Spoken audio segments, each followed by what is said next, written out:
The US joins calls for more urgent humanitarian aid to the Gaza Strip, while France vows to send 700 tonnes of extra aid there. A 12th package of sanctions against Russia has been signed off by the EU almost 2 years after Russia's invasion of Ukraine. BP says it'll stop transporting oil and gas through the Red Sea as Yemen's Houthi rebels continue to attack shipping there. France says it will send 700 tonnes of extra aid to the Gaza Strip as civilians continue to struggle for access to essentials such as food and water. Human Rights Watch has accused Tel Aviv of war crimes by using civilians' starvation as a war technique.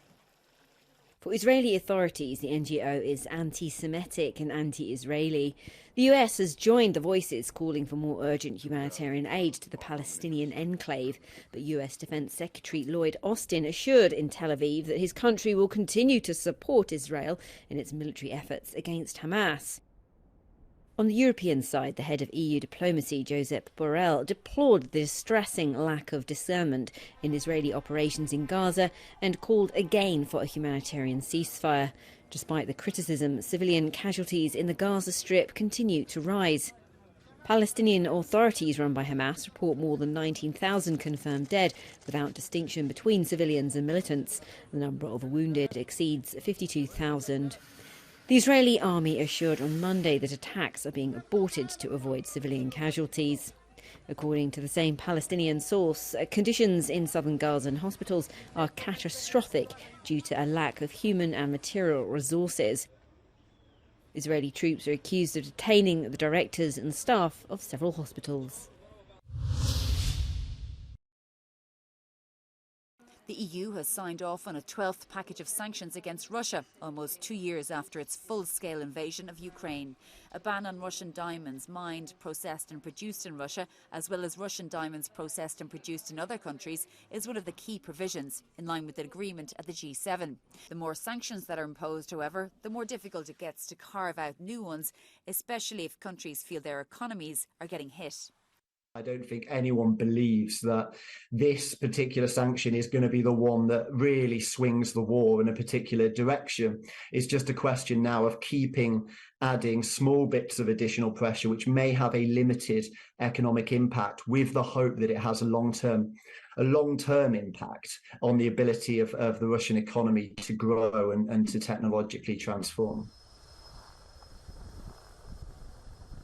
The package also focuses on sanction circumvention, with the G7 aiming to push hard on enforcement of the price cap on Russian oil at $60 a barrel. What the 12 package does show is that it is still possible to get consensus amongst the EU27 on sanctions, and that shouldn't be underestimated. To do this on 12 separate occasions is no easy thing when we're talking about something that requires complete consensus in order for a package to move forward. However, it's certainly not going to get any easier now. Many member states have really conflicting views on the role of sanctions that it should play in this war. And it's going to be much more difficult in future to get harmonisation and to get agreement.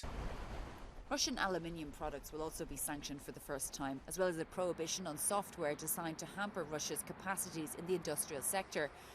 And the package also blacklists 29 companies, including non-Russian ones, that are suspected of helping the Kremlin get a hold of EU-made advanced goods. Shona Murray, Euronews, Brussels. According to the US Treasury, sanctions against Russia are working. Their new data shows the ruble is weaker and locals are leaving the country. But with sanctions scepticism growing on both sides of the pond, Euronews asked the US Deputy Secretary of the Treasury what proof he had. Russia's economy is smaller. Russia has fewer people today, and their economy is less flexible. What Russia is today is a wartime economy. They're trying to produce as many weapons as possible, but they're no longer producing things that are going to strengthen their economy over time, and they're spending out the reserves that they've built over years to buy things like, to try and build tanks, but also to buy tankers, while our economies have, we have to admit, suffered because of Russia's war on Ukraine. Our economies have been far stronger than Russia's, and because of our alliance, we have the ability to invest in the future to make sure that our people have opportunities that, frankly, most Russians will never have because of Vladimir Putin's actions. But a major roadblock for the West, making sure sanctions are actually effective. Does the Treasury have any suggestions to overcome loopholes and sanction circumvention? Circumvention is a challenge, and it's one of the ways we know that our sanctions are working is that the Kremlin has ordered their intelligence services to design ways to try and get around them.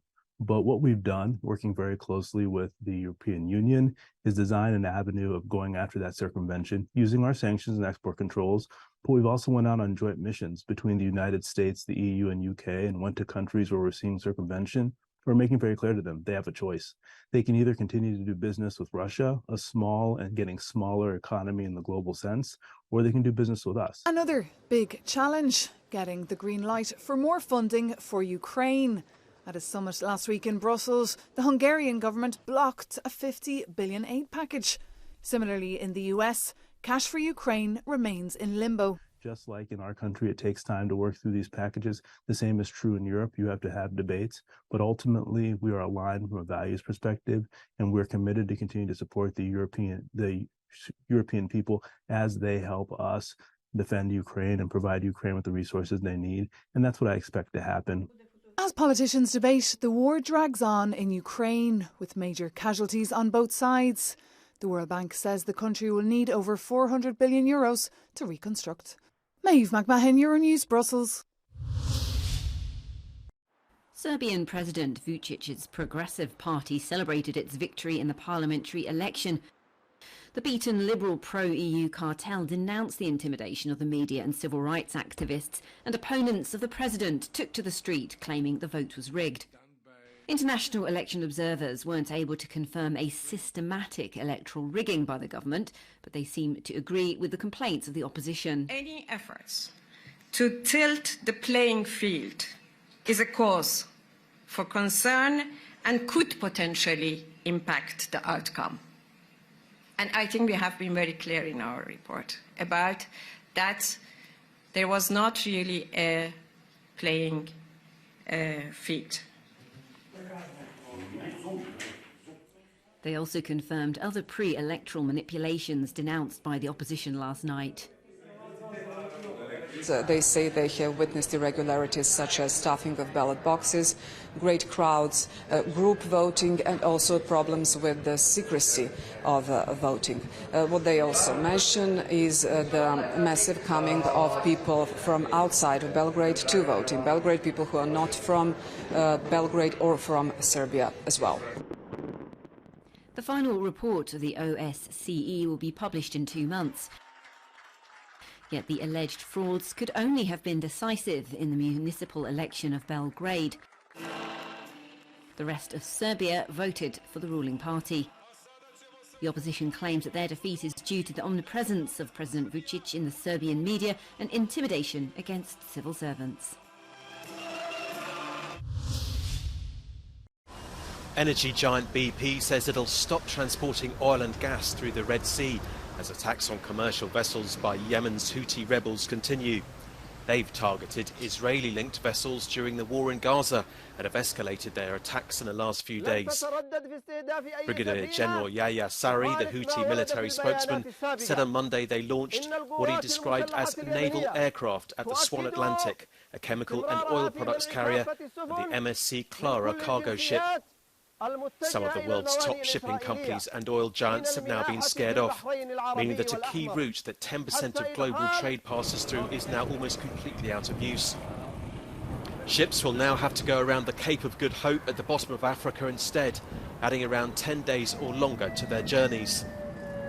And that means the price of food and many other goods will inevitably rise.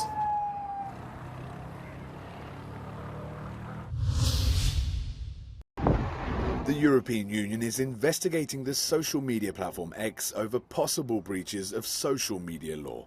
It's the first time that the European Commission launches an infringement procedure under its Digital Services Act. The legislation was approved to create a safer digital space where the fundamental rights of users are protected and to establish a level playing field for businesses. The opening of proceedings means that the Commission will now investigate X's systems and policies related to certain suspected infringements. It does not prejudge the outcome of the investigation. The decision was announced on the social media platform itself by Thierry Breton, the Commissioner in charge of the EU's internal market.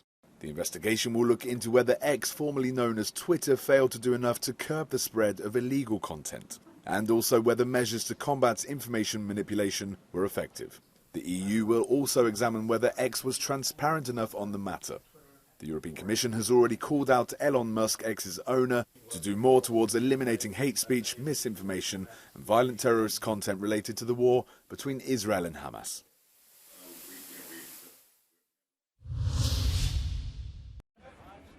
German farmers drove their tractors to Berlin's Brandenburg Gate on Monday after hearing that they'd no longer receive a tax break for using diesel.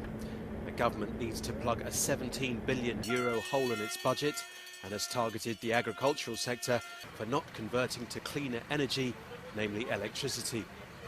Ja, das ist eine Katastrophe, weil bei den Betrieben, zum Beispiel bei Kleinbetrieben, gehen pro Betrieb ca. schon mal 5.000 € raus. Und 5.000 €, die sie mehr bezahlen müssen am Ende. Und das tut schon weh. Und gerade bei der jetzigen Ertragslage, die wir haben, plus diesen zusätzlich hohen Kosten, die wir die Kostensteigerung, die wir die letzten Jahre mitmachen mussten, ist das schon sehr katastrophal, ja. Surprisingly, Germany's agriculture minister has sided with the farmers, saying they have no alternative but to use diesel. Meanwhile, the government is also scrapping a car tax exemption for farm vehicles. Die Konsequenz ist, nicht nur für uns, sondern für die kompletten Verbraucher, die Lebensmittel werden teurer. Farmers say their heavy machinery can only run on diesel and it's not yet possible to switch to electric. The Farmers Association says the agriculture sector could lose nearly €1 billion.